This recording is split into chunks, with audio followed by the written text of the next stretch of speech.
जय हिंद, वंदे मातरम, जय संविधान। सर्वप्रथम मैं मुंबई 26/11 जो हमला हुआ था 2008 में, उस हमले में शहीद हुए सभी मां भारती के रणबांकुरों को कोटि कोटि नमन करता हूं, उनके चरणों में शीश वंदन करता हूं। और मैं अपनी इस वीडियो के माध्यम से अपनी एक बात अपने देशवासियों के सामने रखना चाहता हूं कि कितना बड़ा दुर्भाग्य इस देश में कि हमें कहीं गद्दार ढूंढने नहीं जाना पड़ता। हमारे देश में गद्दार पल रहे हैं, हमारे बीच में ही गद्दार पल रहे हैं, जिन्हें मां भारती की चिंता नहीं, भारतवासियों की चिंता नहीं, उन्हें चिंता पाकिस्तान की है, आतंकवादियों की है, उनके मौलिक अधिकारों की है, उनके ह्यूमन राइट की है। अभी जब पूर्व में हमला हुआ था, मुंबई हमला हुआ था, उस समय पे मुंबई में कांग्रेस की सरकार, उनके सहयोगी की सरकार, केंद्र में माननीय मनमोहन जी की सरकार थी, कांग्रेस और उनकी समर्थित पार्टियों की सरकार थी। इन्होंने वो जो तहजुल राणा है, जिसे 26/11 का मास्टरमाइंड तो कहा जाता है, क्योंकि उसका भी बहुत बड़ा हाथ है इस आतंकवादी घटना में, जो लगभग 184-85 या 184 लोग मरे थे, उनका खूनी दरिंदा है वो। उसको भारत लाने के लिए उस समय की सरकार ने कितनी कोशिश की ये तो वो स्वयं जाने, मगर 2011 में हम केस हार चुके थे और उसको भारत लाया नहीं गया।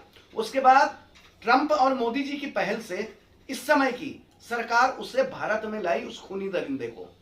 तो एक नैरेटिव सेट किया जा रहा है और दुर्भाग्य की बात है कि इस महाराष्ट्र के एक पूर्व मुख्यमंत्री मराठा जो कहते हैं कि उसके मौलिक अधिकारों का संरक्षण हो, जिस तरह कसाब को वकील मिले या कानूनी सहायता मुहैया करवाई, उसी तरह इसको तहबुर राणा को कानूनी मदद दी जाए।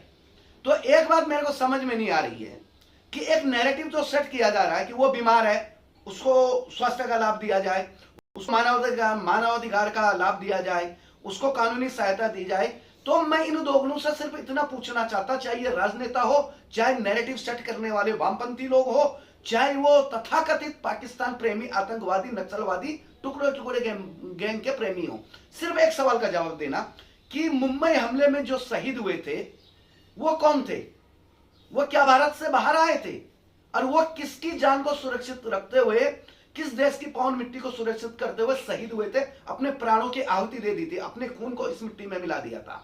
उनका कोई मौलिक अधिकार नहीं था, उनका मानवाधिकार नहीं था, उनका कोई संरक्षण नहीं था, उनके लिए किसी के मन में पीड़ा नहीं, खासकर उस नायक जिसको तुकाराम अम्बोले साहब, उस नायक को मैं कोटि कोटि नमन करता हूं कि अगर वो नायक कसाब को जिंदा नहीं पकड़ता उतनी असंख्य गोलियां खाने के बाद, तो न जाने इस देश के हिंदुओं का, इस देश में हिंदूवादी संगठनों का क्या हाल होता। क्योंकि तथाकथित एक केंद्र के बड़े नेता ने शुरू तो कर दिया, इसमें हिंदूवादी संगठनों का हाथ में कलावा था।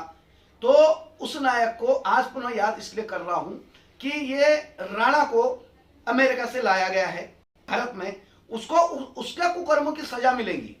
केंद्र सरकार से अपील है कि उसे इतनी सख्त सजा दें कि जल्द से जल्द 72 हुरों के पास उसके पहुंचाएं। उसको कसाब सरी का बिरयानी न खिलाई जाए जो पूर्व में कांग्रेस सरकारों ने खिलाई।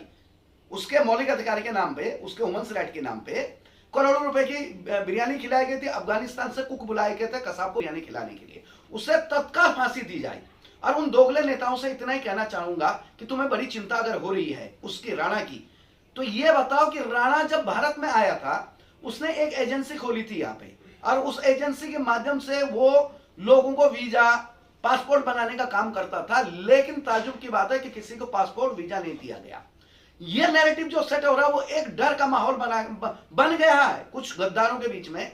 उन्हें डर है कि अगर जांच हो जाएगी, उसने मुंह खोला तो कई सफेद पोश नेताओं के, फिल्म स्टारों के, उद्योगपतियों के हो सकता चेहरे बेनकाब हो जाए, जिसने इनको मदद की होंगी, इसको राणा को। क्योंकि उस समय बॉलीवुड के एक परिवार का नाम आया था, महेश भट्ट, और उसके परिवार का नाम आया था, उसके बेटे का नाम आया था राहुल भट्ट का, कि उसने सपोर्ट किया था हेटली को, और हेटली इसी का एक चेला था। तो न जाने ऐसे असंख्य सांप जारी इस भारत में पड़ रहे हैं जिन्हें डर लग रहा है कि राणा ने मुंह खोला तो हमारा क्या होगा।